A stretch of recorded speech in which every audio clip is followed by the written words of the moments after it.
মারতে মারতে আমাকে সেন্সলেস করে ফেলছে। টাকাও দেয় না, টাকার জন্য ফোন দিতে দিতে দেয় না টাকা। বাড়ির ড্রাইভার থেকে শুরু করে এমন কোনো মানুষ নেই যাদের সাথে বিছানায় যাননি তিনি। তার হাত থেকে রেহাই পায়নি কাজের লোকেরাও।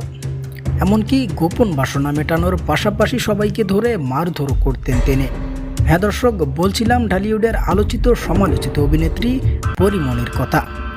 সম্প্রতি কণ্ঠশিল্পী শেখ সাদির সাথে বিয়ে না করেও একই ঘরে একই বিছানায় ঘুমান তিনি। এমনকি খাবারও খান একই সাথে। এছাড়াও যে কারো সাথে বিছানায় যেতে বিন্দু পরিমাণ ভেবেও দেখেন না পরিমণি। এমনটাই মন্তব্য করেছেন পরিমণিরই গৃহকর্মী পিঙ্কি আক্তার।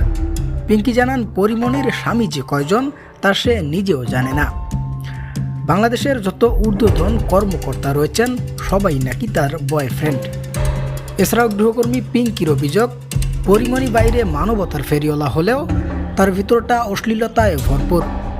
সারাদিন মেকআপ রুমে থাকেন এই অভিনেত্রী, আর সেখানেই নেশা করে মাতাল হয়ে পড়ে থাকেন পরিমণি।